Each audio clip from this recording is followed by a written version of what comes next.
다음은 수정된 문장입니다. 사람의 첫인상은 끝까지 계속된다고 말씀하죠. 처음 느꼈던 인상이 이상하다면 끝까지 이상하게 느껴지는 경우도 있습니다. 저는 서울에 거주하는 40대 중반 여성입니다. 최근 시어머니와 다툰 끝에 손절하는 상황이 발생했는데 상대방이 먼저 연락하지 않고 우리의 연락을 기다리고 있습니다. 우리는 물론 먼저 연락할 계획이 없고 현재 상황에서 연락이 끝나기도 한다는 생각이 들어요. 이해 관계가 깨진 것 같아요. 다행인 점은 남편이 시어머니처럼 무분별한 행동을 하지 않아 이혼을 피할 수 있었다는 겁니다. 처음 만날 때 시어머니의 행동이 최악이었고 만난 후에도 최악이었어요.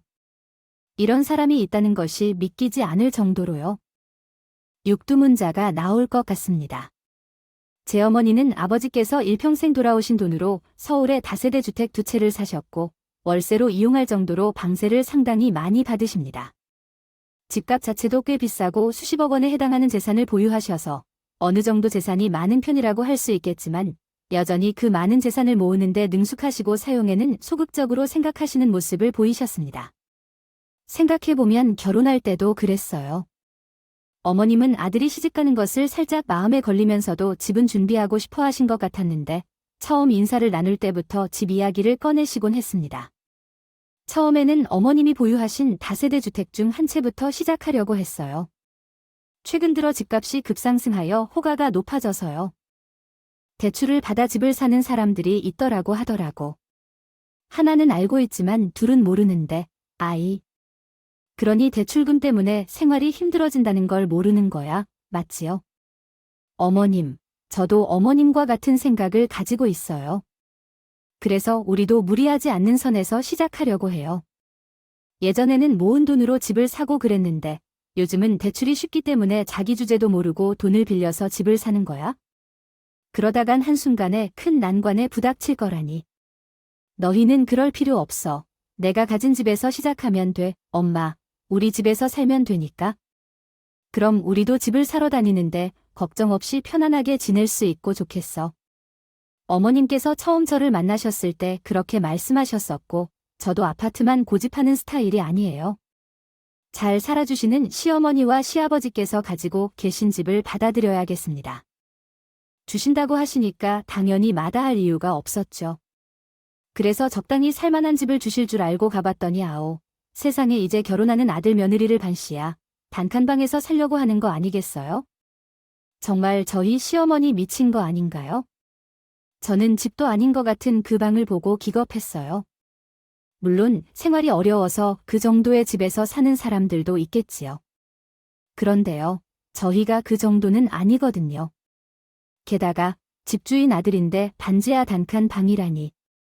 남편도 그 집을 보고 마음이 상했는지 보자마자 됐다고 하고 어머님은 쫓아왔죠. 이 집이 마음에 안 들겠어?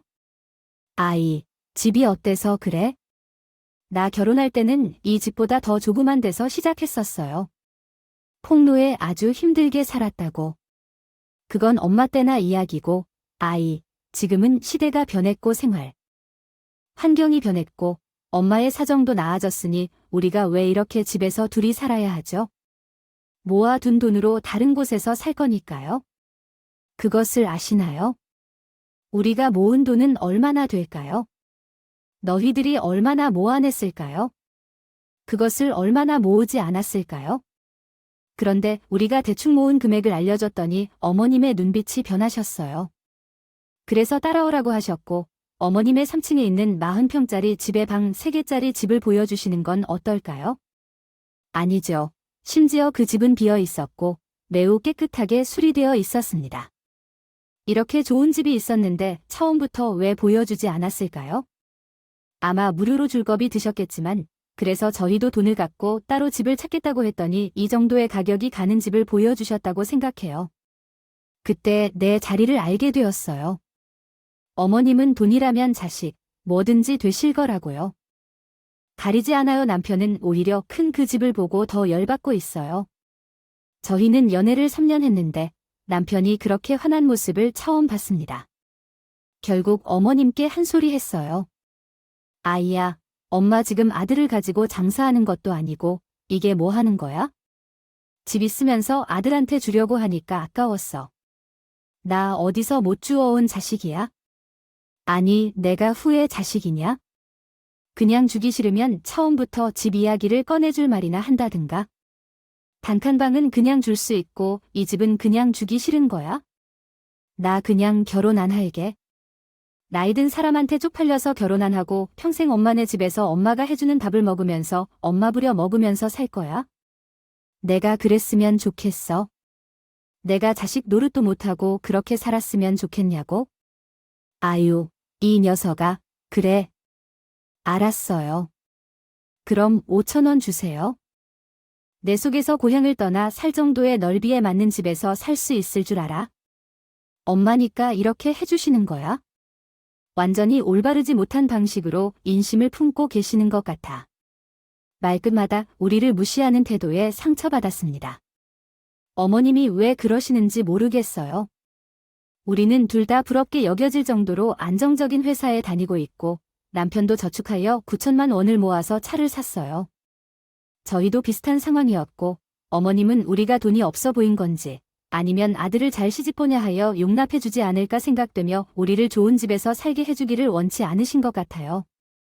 어쨌든 그 안을 알지 못하겠어요. 제 눈에 보이는 것은 자식에게 돈에 대해 지나치게 신경 써야 한다고 보이는 불쌍한 시어머니로 보였습니다. 어머님은 계속해서 너희들이 하면서 저희를 무시했지만 그러나 나는 전혀 신경을 쓰지 않았어요. 어차피 안 하겠거든요. 남편은 그날 어머님과 역대급으로 싸웠다고 하네요. 어머님이 계속 이상한 소리를 할까 봐 남편은 다음날 바로 역세권에 있는 대형 아파트 전세를 얻어 신혼집을 마련했습니다. 우리 시어머니에게는 대박이지요. 이게 제와 시어머니의 첫 만남이었어요. 앞으로의 결혼 생활이 파란만장할 것 같아요. 제 가장 많이 느낀 건 결혼 전부터 중간 역할을 잘하고 시작하는 것보다는 저를 더 위로해주는 마음을 지닌 남편을 만나 결혼했다는 것 같아요. 신혼집을 얻을 때 위치를 좀 걱정했어요. 남편과 제가 모두 서울에 있는데 남편은 중구에 있고 저는 강남이라 중간 지점을 찾았는데요. 우리가요. 원하는 라이프 스타일의 신도림이 딱이더라고요. 교통의 중심지이며 저희가 모은 돈과 지하철역까지의 거리를 고려해도 이만한 집이 없었죠. 그런데 망설였던 이유는 시댁이 바로 신도림이기 때문입니다. 이곳이 아니라면 원하는 곳이 있으면 그곳으로 가도 되지만 지하철역까지의 거리가 좀 멀어지고 내가 다니는 회사 쪽으로 더 간다고 하면 살만한 집이 없어 어떻게 해야 할까요? 우리 엄마 때문에 내가 불편해서 자기도 불편할까 싶고 나는 괜찮아. 어머님하고 마찰이 있으면 잘 풀면 되지. 집값이 몇만 원이야. 우리가 어머님을 아예 안 볼 것도 아니라 집이 거기가 괜찮으니까 그렇게 하자. 집을 찾아보니 저희 예산과 생활 패턴에 맞는 곳이 신도림밖에 없더라고요. 신도림의 위치는 참 좋은데 시어머님 집도요. 그쪽이라 좀 망설였지만 남편이 그때부터 중심을 잘 잡아줬던 것 같아요. 대처를 잘해주어 큰 어려움 없이 살았던 것 같습니다. 그리고 시간이 흘러서 우리도 아이를 낳았어요. 맞벌이 부모들은 다 아실 거예요. 일하면서 아이를 얼마나 키우는 게 힘든지를 어머님은 우리가 아이를 낳은 후부터 밖에서만 만나셨어요. 왜냐하면 아이들이 오면 집안이 다 어지러지고 어머님이 할 일이 많아지니까요. 저는 이렇게 일다살이어도 정없는 시어머니는 처음 봤어요. 이번부터는 밖에서 만나자고 하네요. 밖에서 만나면 얼마나 좋아 맛있는 음식을 먹고 좋고 집안을 정리하지 않아도 좋고 맞아요. 간단히 만나고 각자 집으로 가면 돼요. 그러면 편하잖아요. 어머님, 저도 이런 게 간편하고 좋아요. 그런데 아이가 어린 편이라 아무래도 사람이 많이 다니고 연기가 많이 나는 곳은 못 가요. 그냥 우리 집에 오실래요? 제가 음식은 못해도 맛있는 밥을 시켜놓을게요. 됐다. 며느리 일 시켰다고 뭐 원망 들을 일 있냐? 우리 집에 올라와도 아기가 어지르고 가서 치울 것만 더미인데 너 우리 간다고 청소하고 밥하고 또 우리 가면 또 치울 거 아니냐? 그게 뭔 사서 고생이야? 아유, 됐다. 밖에서 보자. 그래도 어쨌든 깔끔한 성격이라 해야 하나요? 주는 것도 없지만 바라지도 않고 받는 것도 없으니 간단해서 좋아요. 딱 도리만 하자는 생각만 하게 되었습니다. 그런데 이런 성격은 힘들어요. 우리 시어머니 덕을 보려고 이쪽에 산 건 아니지만요. 제가 출산 휴가가 끝나고 출근을 해야 하는데 갑자기 애가 할 때가 있었어요. 그럴 때면 정말 식은 땀이 쭉 나더라고요. 두 사람 다 갑자기 휴가를 못 쓰는 회사라 출근은 해야 하는데 아이가 아파서 어머니에게 여러 번 도움을 요청했었다. 내일 아이를 어린이집에 못 보낼 것 같아서 엄마, 좀 돌봐주실 수 있어? 물으니, 예, 너도 도움이 필요하니까? 내가 바쁜데 아프면 어떡해? 라며 거절했다. 아니야, 나는 늙어서 아이를 돌보는 것을 싫어해. 그래서 너희가 임신했을 때에도 명확히 말했잖아. 내가 결코 손주를 돌보지 않을 거라고 더 말하거나 요청하거나 아무런 노력도 하지 않겠다. 했기 때문에 우리도 어머님께서 거절할 것을 잘 알고 있었어요. 그럼에도 불구하고 위기가 닥쳤을 때 우리는 옆에 있는 사람에게 의지하게 되죠. 어머님은 항상 우리 아이들을 돌봐주시기를 거부하셨고 저희가 급할 때마다 노원에 사는 우리 엄마에게 SOS를 보내곤 했어요. 우리 엄마는 그 새벽에 문자를 보고 1시간씩 달려와 우리를 돌봐주셨습니다. 아이쿠, 너희 시어머니도 참 힘드시네요. 이렇게 가깝게 살면서 아들의 직장 다니며 아픈 손주를 돌봐달라고 하는데 그런 걸 거절하시니 여자로서도 일을 하시는 것도 아닌데 아픈 것도 아니고 도와주는 게 약간 꺼릴 만큼 그런 분이세요. 예쁜 아기를 안고 다니며 참 어렵겠죠. 내가 욕해봤자 뭐 하겠어요. 아, 나만 입 아프게 하지? 우리 어머님은 좀 별난 분이라며 손주를 자식보다 더 아껴주시는데 아이가 기어다니니까 달콤해요. 발을 끊게 하시더라도 집이 얼룩진다고 싫어하시더라. 그게 어머님의 성격이죠. 뭐, 그래도 그렇게 우리한테 안 하시면서도 주시고 우리도 뭐 안 하십니다. 어머님도 바라지 않으니까 이런 것은 좋아 남남 같고 좋아 아주 장서방으로 고생이야 뭐 중간에서 얼마나 힘들겠어요. 장서방은 잘 컸는데 어떻게 그런 어미 밑에서 잘 자랐는지 몰랐니 신랑이 그러는데 어렸을 적부터 책을 많이 읽었다고 합니다. 부모 사랑을 못 받았다면 책으로 지혜를 쌓고 해탈하며 고뇌하면서 잘 한 것 같아요. 나는 그러지 말아야지. 뭐 이런 거 있잖아. 아, 나는 우리를 잘 키워야지 시어머님을 보면서 항상 생각했어요. 그래, 내 자식은 내가 알아서 키워야지 하며 내 마음을 더 달랐던 것 같고요. 나는 그런 부모가 되지 말아야지 하는 생각도 함께 했습니다. 그래서 우리 친정 엄마가 저희의 갑작스러운 호출에 달려온 세 번째 날, 저는 큰 결심을 했어요. 여보, 우리 이사 가자. 이대로는 안 되겠어? 우린 누구든 도움이 필요해. 아이는 너무 어리고 회사 다녀야겠다. 자는 엄마한테 전화해서 새벽에 달려오라고 할 순 없잖아. 그냥 엄마 집 근처로 이사를 가자. 차라리 엄마 곁에서 살면서 엄마를 받으면서 사는 게 훨씬 더 좋을 것 같아. 그럴까 하다가도 그 생각을 했었어. 우리가 이 동네에서 굳이 왜 살아야 할까? 물론 출퇴근 시간이 조금 더 걸릴지 몰라도 우리 아이를 위해 어머님 근처로 가자. 그러면 나도 그게 좋겠어. 저는 이사를 결심했고 이참에 이사 가는 거예요. 그쪽에서 자리를 잡고 아이도 키울 수 있게끔 집을 사려고 했어요. 저희는 전세금을 빼놓고 모아 놓았기에 친정에서 어느 정도 집을 사라고 도와주셨어요. 그런데 1억 정도가 모자랐어요. 웬만하면 은행빚 없이 가고 싶어서 대출은 알아보지 않았고요. 혹시나 해서 어머님께 기대도 안 하고 물어봤어요.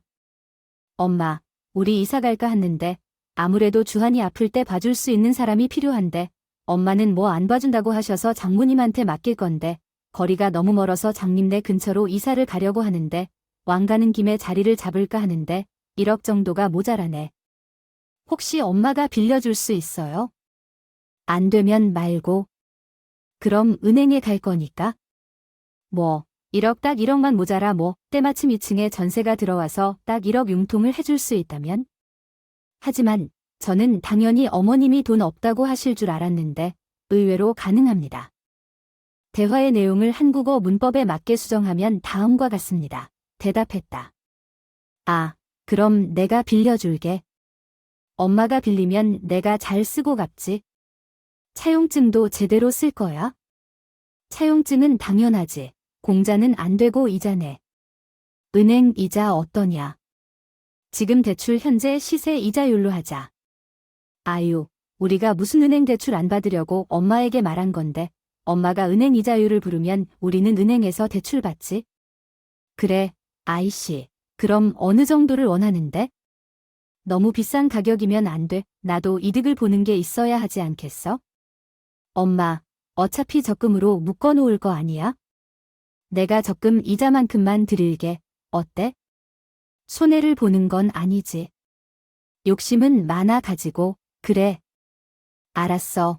1억을 빌려줄게. 대신에 이자를 톡톡히 쳐서 갚고 밀리지 마. 알았어. 그때는 마음이 급해서 어머님이 웬일이야 하고서 차용증도 쓰고 돈을. 결혼 10년 만에 첫 집을 샀어요.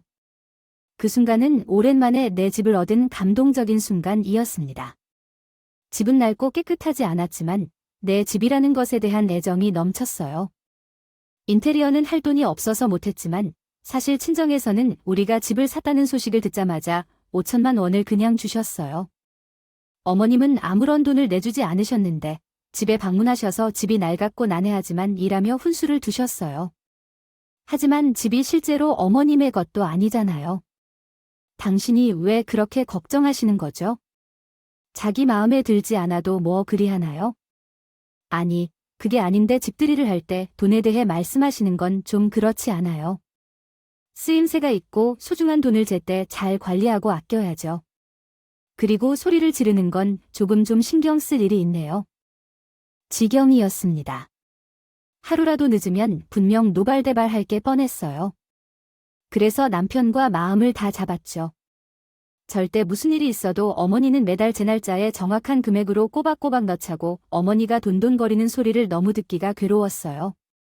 그래서 다달이 이자까지 쳐서 원금 플러스 이자를 갚고 있었습니다.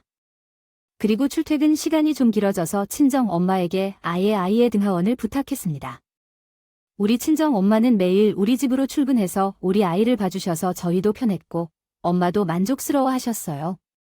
그 전에는 그냥 시장만 다니고 동네 아줌마들과 공원에서 산책하고 수다 떠는 것이 전부였는데 허송 세월을 보내는 것 같은 느낌이었죠. 우리 준이가 온 후로는 내 삶이 180도 달라졌어요. 뭔가 활기를 찾았고, 나는 엄마한테 우리를 맡겨서 미안한데 준난이가 힘들게 하진 않는지 엄마가 힘들진 않은지 걱정이 많이 돼. 그래서 일찍 오려고 노력하고, 아니야 그런 생각하지 마. 엄마는 우리 손주를 보는 것만으로도 너무 좋지만 매일 너희 집에 와야 하니까 일자리가 생긴 것 같다고 좋아. 바쁘게 지내는 게 치매에도 좋대.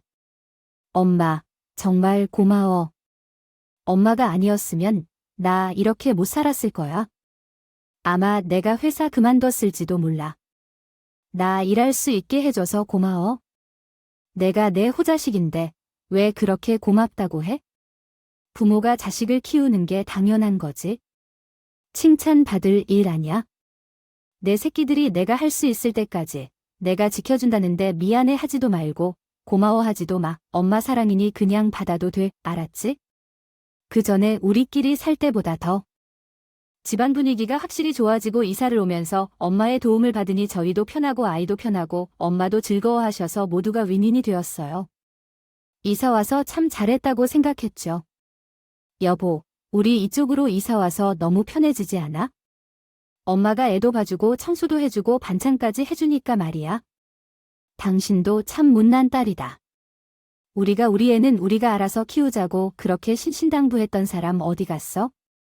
에휴, 장모님 무릎도 안 좋으신데 우리 애 봐주시기 힘드실 거야?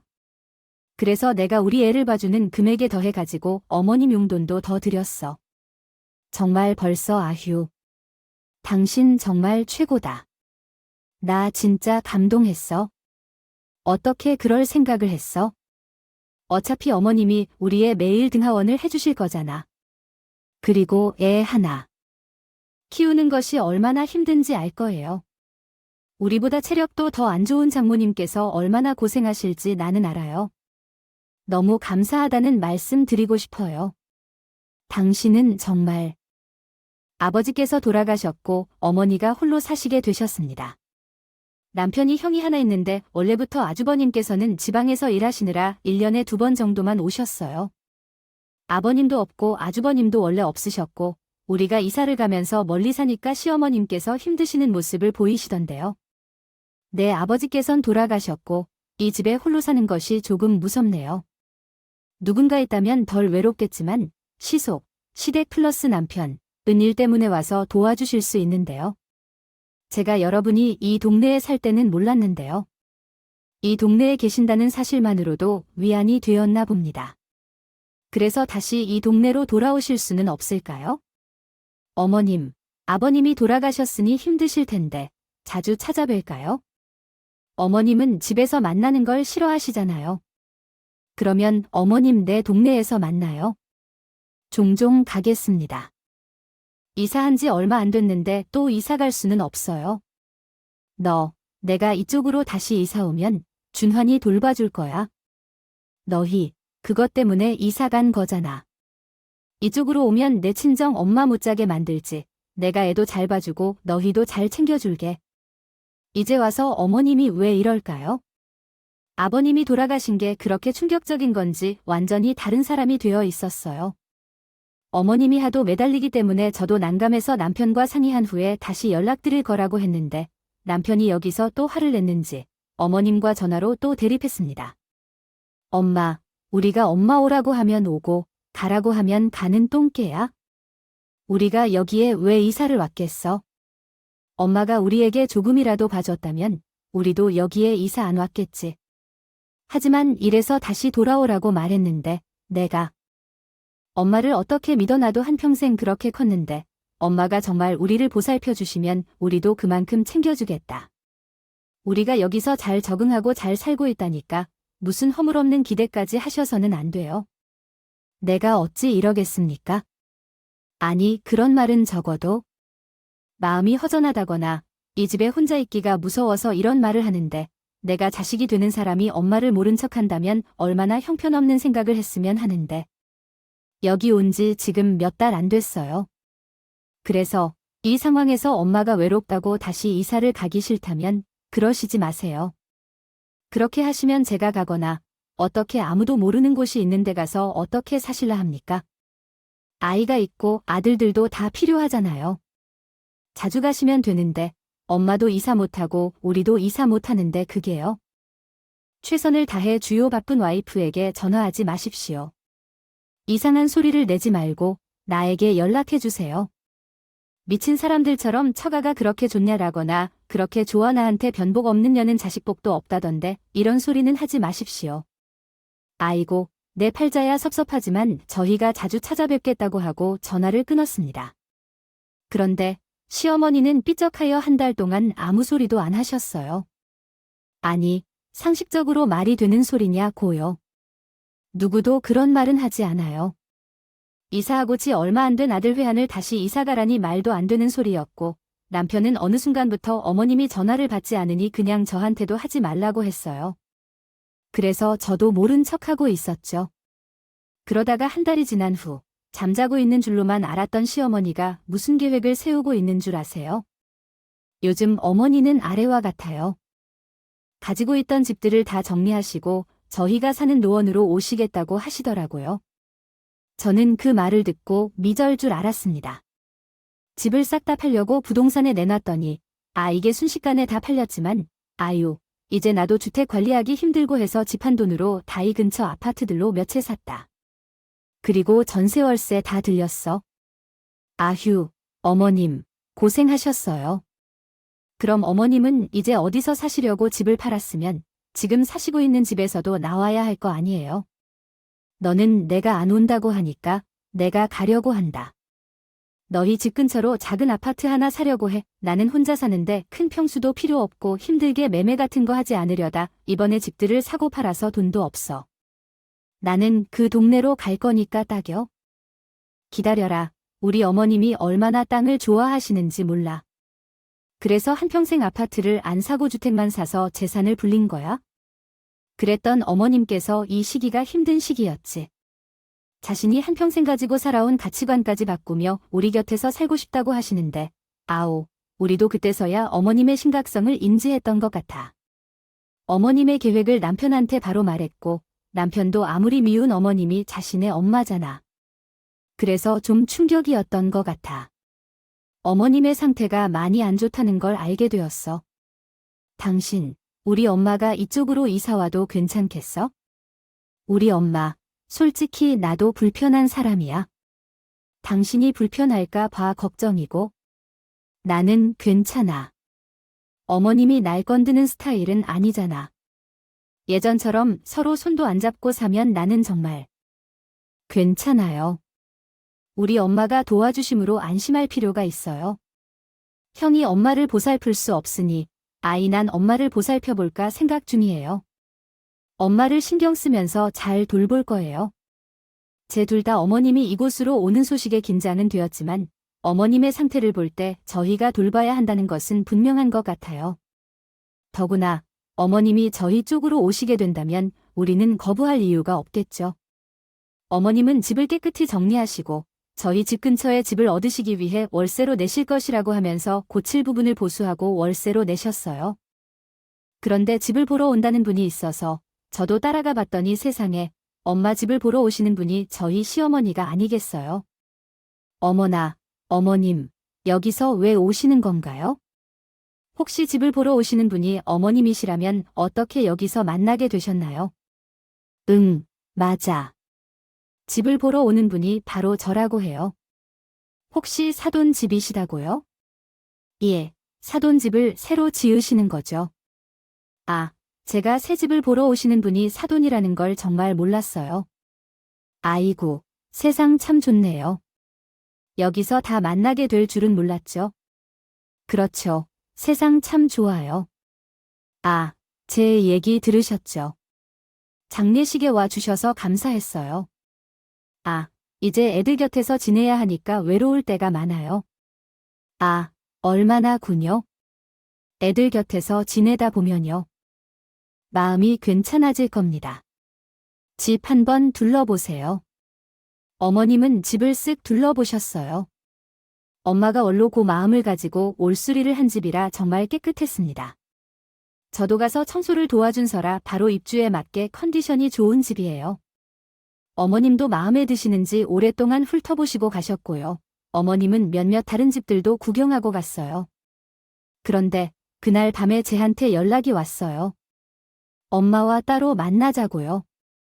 그래서 다음날 엄마와 제 시어머니 이렇게 셋이 우리 집에서 만났습니다.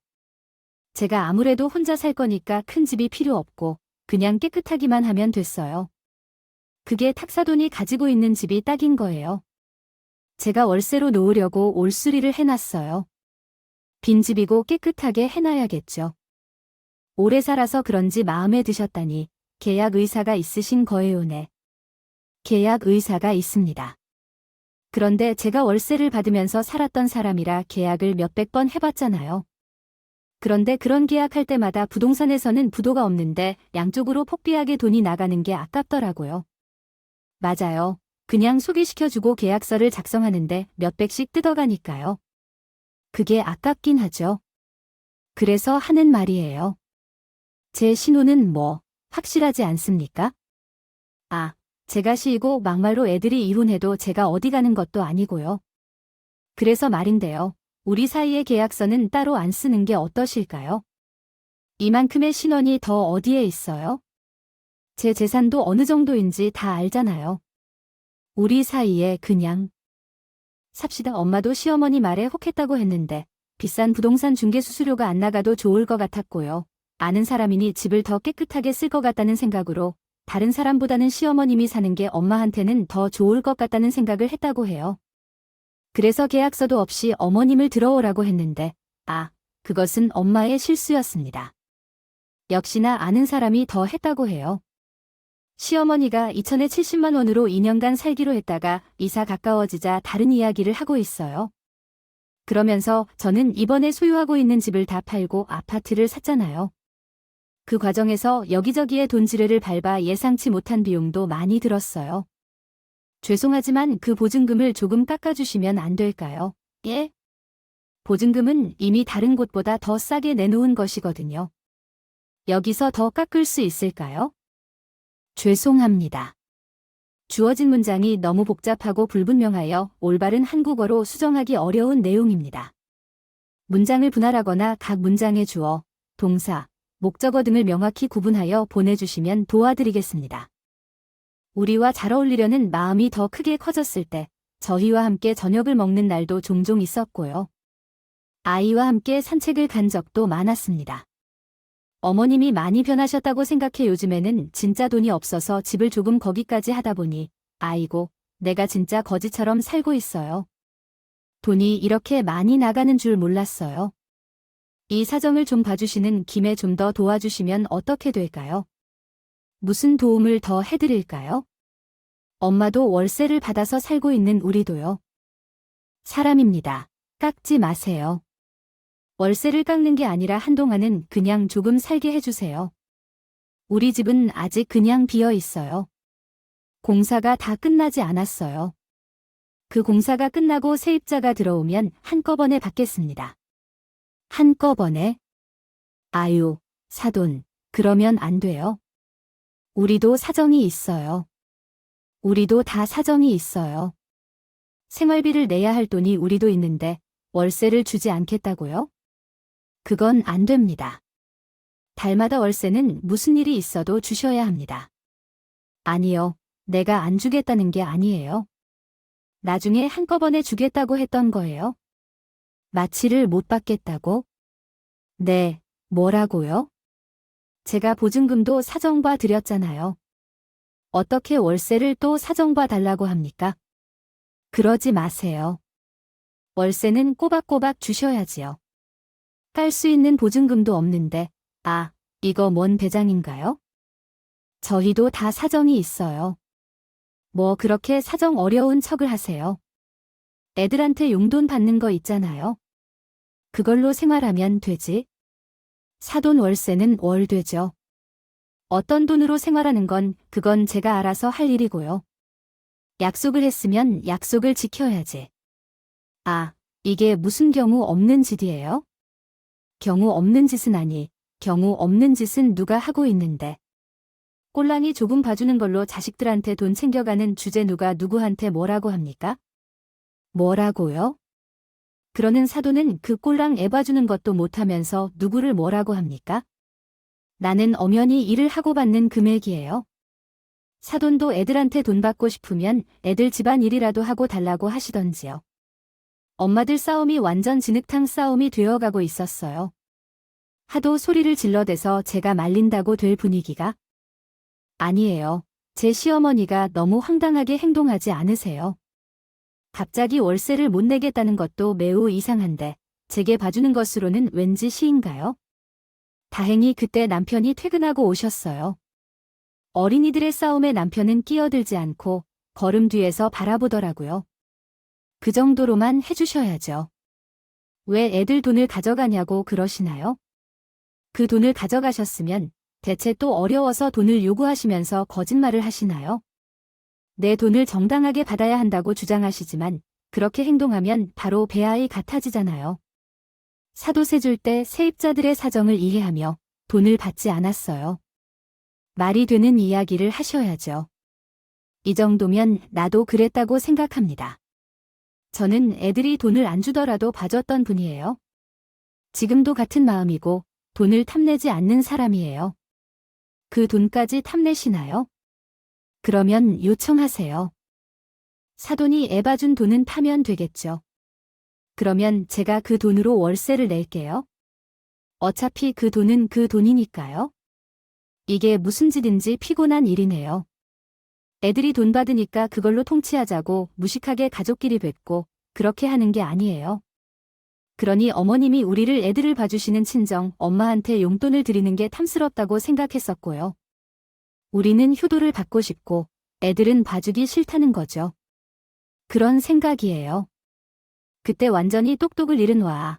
무슨 계획이야 그렇지만 저보다 보다 못한 남편이 나섰습니다. 우리 돈이 왜 엄마의 돈이야? 우리가 번 돈은 우리 것이고 우리 돈을 엄마의 돈이라고 생각하고 말하니? 정당하게 장모님 집에 들어와서 살고 싶다면 보증금과 월세를 내야 해. 왜 이렇게 사람을 끝없이 함께하니? 이렇게 창피하게 만들어서 왜 만들었는지 말해주세요. 솔직히 말하면 돈이 없어서 계약을 맺을 수 없는 건 맞죠. 돈이 있는데도 이렇게 행동한다면 나에게 창피하다. 진짜로 너는 가만히 있을 줄 알아야 해. 너를 키우기 위해 어떤 일을 했는지 알아? 너를 잘 키우기 위해 얼마나 고생했는지. 내가 그런 말을 하는 게 어딘가 결이 없어. 너 같은 새끼는 필요 없어. 호적에서 아주 멀리 할 거야. 앞으로 나한테 엄마라고 하지 마. 이 나쁜 새끼야. 어머님은 지금 남편의 끝자락을 잡고 누워 울다가 쓰러질 때까지 이제야 저하십니다. 어머님은 오늘을 어떻게든 넘기려고 하시려나 봐요. 그래서 나가 빠져나섰습니다. 네, 맞아요. 가족끼리 어떤 돈을 받았어요? 돈을 받지 않아요. 그럼 내가 빌린 1억도 못 받으셨겠죠. 내 말에 귀를 기울이시는 어머님이 갑자기 얼굴이 창백해져서 쓰러지실 것 같다. 그것 같은 표정을 짓더니 그러더니 눈빛이 달라지더라. 네, 그건 빌려간 돈이야. 빌려간 돈은 갚아야 하는 게 맞는 거야? 이게 그 상황과 같니? 너는 그걸 알아야 해, 소리야. 또 제 말이 아니어도 잡고 늘어지고 그 돈은 가라고 아주 대발하셨습니다. 더 이상 이런 기분으로는 말이 안 될 것 같아서 일단 집으로 왔어요. 남편도 화가 머리끝까지 났고 저도 쉽게 진정이 되지 않았습니다. 엄마는 같이 있으면 사위 앞에서 시어머니 욕할 것 같아서 집으로 돌아가셨어요. 남편은 열이 좀 식힌 후 컴퓨터로 뭔가 치더니 다음 날이 다행히 주말이라 저와 남편 그리고 친정 엄마는 다시 험저 집으로 찾아갔습니다. 처음에는 문도 안 열려주시려고 했었지만 저희가 대화로 풀자고 하니까 열어주셨고요. 거실에 가졌으니 더 이상 믿을 수가 없다. 이제 계약서를 명확히 작성하여 일이 잘못되지 않도록 해야겠다. 아직 너무 늦지 않았으니 계약서를 작성하고 서명하여 문제를 해결해야 해요. 남편은 전날 밤 계약서를 작성한 것이며 시어머니는 엄마의 재산에 대한 확인 프로세스를 마쳐 집으로 향했다. 시어머니가 천천히 계약서를 읽어보더니 얼굴이 찡그리셨다. 내가 이 일을 다 해야 하는데 이 계약서는 무슨 소용이 있어? 내 신용이 확인되어 있으니 내가 책임질 수 있다. 새로운 집에서는 보증금과 월세만을 내면 되는데 엄마는 아무것도 지키지 않았다. 집에 들어가면서 보증금도 안 낸 채 월세도 안 냈다. 장모님께 신용불량자라고 하니 정확한 계약을 체결하여 돈 입금 일정에 대해 명확히 기재해야 합니다. 이 아이가 그 돈을 안 줄 것 같아 보증금은 돈이 들어오면 주겠다고 어제도 말씀드렸잖아. 돈이 들어오면 월세를 내겠다고 하던 것인데 갑자기 우리가 주는 돈이 있으니까 그 돈으로 살겠다고 월세를 내지 않겠다고 하더니 약속을 어기는 것이 문제입니다. 갑자기 입을 바꾸는 것은 좋지 않습니다. 엄마야, 제가 어떻게 해도 돈이 없어요. 아무리 해도 우선 월세는 들어오면 주겠습니다. 사돈도 자식들 돈 다 받으면서 무엇을 말하시는 건가요? 자식들 앞에 나와서 이러지 마세요. 정말요. 계약서 작성도 꺼려지시면 그렇다면 나가세요. 계약서가 없어도 여기는 제 집입니다. 그뿐입니다. 웃기고 있네. 구두 계약이라고 해서 문자 같은 것도 효력이 있다고 합니다. 그런 것도 모르세요? 나는 진짜 사돈 나고 문자 대화들이 얼마나 많은데 그래서 제가 돈을 안 줄 거냐고요? 엄마, 짐 싸 더 이상 잔말 말고 경찰을 부르면 엄마는 그냥 쫓겨나게 되어 알아요. 엄마 집도 많은데 왜 남의 집에서 행야 하나요? 누가 돈을 안 주냐고 하니까 나중에 준다고 하잖아요. 나중에 사돈은 애들 돈 받는 것도 있으면서 아유, 계속 이렇게 치사하게 나오네요. 저희가 엄마께 드리는 돈은 그냥 용돈이 아니라 수급이에요. 어머님, 왜 그 돈을 월세랑 같은 맥락으로 보시는 건지 이해가 도저히 안 돼요? 시어머님이 눈 하나 꿈쩍도 안 하고 그냥 배째라는 식으로 나오니까요. 남편이 다른 계약서를 꺼내 보였습니다. 어머님은 그 계약서를 보고 화들짝 놀라셨어요. 계약서 안에는 2층 70호의 월세를 향후 3개월 이내에 납부해야 한다고 되어 있었고 납부하지 않을 시 어머님이 저희에게 빌려주신 1억 원의 돈의 이자까지 제하고 집주인에게 먼저 선입금해야 한다는 내용이 들어 있었습니다. 아니라고요. 그럼 사돈 월세 대신 전세 계약으로 바꾸세요. 월세는 돈이 없어지잖아요. 전세 1억 어떠신가요? 집은 조금 낡았지만 그 정도면 괜찮은데요. 먼저 1억의 전세금을 제시해야 됩니다. 그러니까 이 동네에서 1억짜리 전세 매물을 찾아보세요. 아, 됐어요. 제가 우리 딸 시어머니로 사위분을 살펴보려고 했던 건데 계약서조차도 없는데요. 대놓고 나가버리세요. 사돈짓거리 하지 않습니다. 시어머니는 뭘 믿고 저렇게 하고 계신 걸까요? 나 오늘 정말 알 수 없었어요. 계속 배째라고 남편이 먼저 112에 전화를 걸어 자신의 엄마를 경찰에 신고했습니다. 엄연히 주거 침입해서 시어머니를 그때서야 내쫓을 수 있었어요. 처음에는 정말 쌍욕을 하며 경찰이 왔는데도 안 나가려고 버티더니 나중에는 또 태세를 전환하시더라고요. 사사돈 나 아유 나 돈 있어요. 내가 돈 줄 테니까 이었나 라고요. 내가 돈 내고 살겠다고 아이 사람들 가라고 좀 해요. 늦었네요. 그리고 어차피 그 돈 받아도 계약서도 작성 안 했는데 주거 침 맞아요. 이젠 정말 끝이에요. 끝까지 경찰서까지 저희도 조사받으러 갔고요. 저희 엄마는 단단히 화가 나서 시어머니를 끝까지 처벌하려고 했습니다. 시어머니도 엄마가 처벌 원하신다고 하니 완전히 쪼우고 계속 저희 엄마한테 비이다. 그렇죠. 사실은 통장에 몇억 원이 있어요. 제가 욕심 부리는 실수를 저질렀거든요. 아이쿠, 그러니까 여기서 나가주시면 바로 입금해 드릴 테니까 좀 용서해 주세요. 네, 아이고, 뭐라고요? 몇억 원이나 있다고요? 정말, 이 사람, 이건 기록도 남기겠네요. 저희 주인님이 모욕당했어요. 합의는 뭘까 망신당하러 가야겠어요. 어떻게 아들 앞에서 그런 거짓말을 하세요? 왜 사람들이 이렇게 비겁하게 사는 거죠? 왜 당당하게 살지 못하나요? 저 너무 가난해서 그래요. 제 삶이 너무 비겁해요. 너무 가난한 삶이라 그래요. 쓰레기 주워서 돈을 모으고 남의 집에서 빼둬서 돈을 벌고 그렇게 번 돈을 어떡하겠어요? 그러다 보니 저희 돈만 아깝고 다른 사람의 돈을 썼던 거예요. 인정합니다. 언제부터 이랬는지요? 모르겠어요. 사돈 내 인생이 참 구했어요. 미안해요. 사돈 나도 내가 왜 이러는지 모르겠다고요. 돈이 인생의 전부가 되어 버렸어요. 어머님은 지난 날 또한 반성이 되는지 저희 엄마를 붙잡고 참회를 하듯 눈물을 흘리며 빌었어요. 엄마는 시어머니 마음이 또 이해가 됐대요. 맞아요. 저희 엄마 시절에는 자식들 밥 안 굶기고 공부 잘 시키는 것이 애 잘 키우는 것이라 생각했던 시절이었지요. 돈을 벌 수 있다고 하면 무슨 일이든 할 때였고 저희 엄마 또한 힘든 시절이 있었기에 저희 시어머니의 마음을 충분히 이해할 수는 있었대요. 어머님은 그렇게 살아오면서 점점 돈밖에 모르는 괴물이 되어 갔겠죠. 그러다가 여기까지 오게 된 거고요.